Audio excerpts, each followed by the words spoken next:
ಇನ್ನು ಕರ್ನಾಟಕದಾದ್ಯಂತ ಇಂದಿನಿಂದ ಮಳೆಯ ಅಬ್ಬರ ಹೆಚ್ಚಾಗಲಿದೆ. ವಿವಿಧ ಜಿಲ್ಲೆಗಳಲ್ಲಿ ಮಳೆಯಾಗುವ ಸಾಧ್ಯತೆ ಇದ್ದು, ಇತ್ತ ಕರಾವಳಿ ಜಿಲ್ಲೆಯಲ್ಲಿಯೂ ಮಳೆಯ ಅಬ್ಬರ ಜೋರಾಗಿದೆ.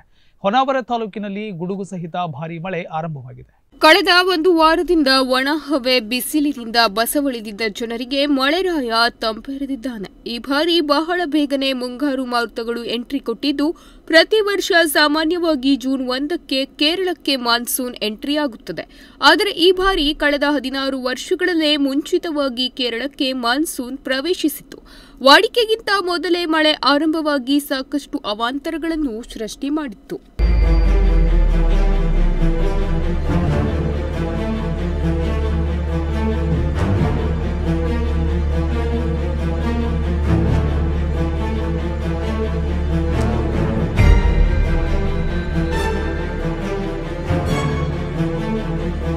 ಜೂನ್ 12ರ ನಂತರ ರಾಜ್ಯದಾದ್ಯಂತ ಉತ್ತಮ ಮಳೆಯಾಗುವ ಸಾಧ್ಯತೆ ಇದೆ ಎಂದು ಹವಾಮಾನ ಇಲಾಖೆ ತಿಳಿಸಿದ್ದು, ರಾಜ್ಯದ ವಿವಿಧ ಜಿಲ್ಲೆಗಳಲ್ಲಿ ಮಳೆ ಆರಂಭವಾಗಿದೆ.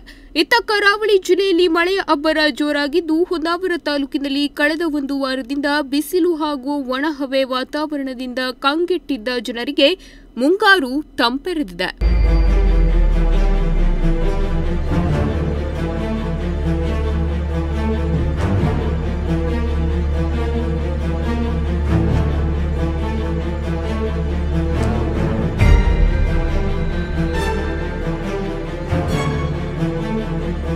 ಇನ್ನು ನಿನ್ನೆ ರಾತ್ರಿಯಿಂದಲೇ ಆರಂಭವಾದ ಮಳೆ ಬೆಳಗಿನವರೆಗೂ ಎಡಬಿಡದೆ ಸುರಿದಿದೆ. ಬೆಳಗ್ಗೆ ಸ್ವಲ್ಪ ವಿರಾಮ ಕೊಟ್ಟಿದ್ದು, ಮಧ್ಯಾಹ್ನದ ವೇಳೆಗೆ ಮೋಡ ಕವಿದ ವಾತಾವರಣ ಅಬ್ಬರ ಮಳೆ ಸುರಿಯಲಾರಂಭಿಸಿತು.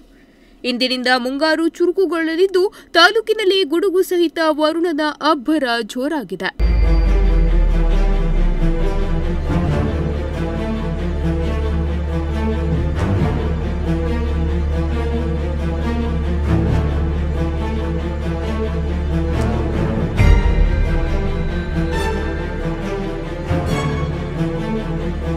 ಇದು ಏಕಾಏಕಿ ಆರಂಭಗೊಂಡ ಮಳೆಗೆ ಶಾಲಾ ಕಾಲೇಜು ವಿದ್ಯಾರ್ಥಿಗಳು, ದಿನನಿತ್ಯ ಕೆಲಸಕ್ಕೆ ತೆರಳುವವರು ವಾಪಸ್ ಮನೆಗೆ ತೆರಳಲು ಪರದಾಡುವಂತಾಯಿತು. ಒಂದೆಡೆ ಗುಡುಗು ಸಿಡಿಲಿನ ಆರ್ಭಟ, ಮತ್ತೊಂದೆಡೆ ಗಾಳಿ ಮಳೆಗೆ ಜನರು, ವಾಹನ ಸವಾರರು ರಸ್ತೆ ಕಾಣದೆ ಪರದಾಡುವಂತಾಯಿತು.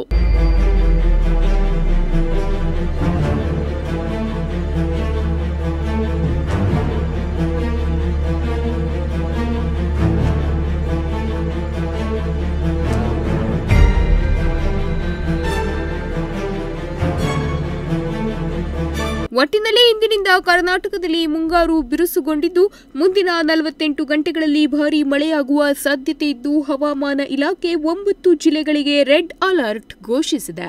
ವೀರೇಶ್, ನುಡಿಸಿರಿ ನ್ಯೂಸ್, ಹೊನ್ನಾವರ.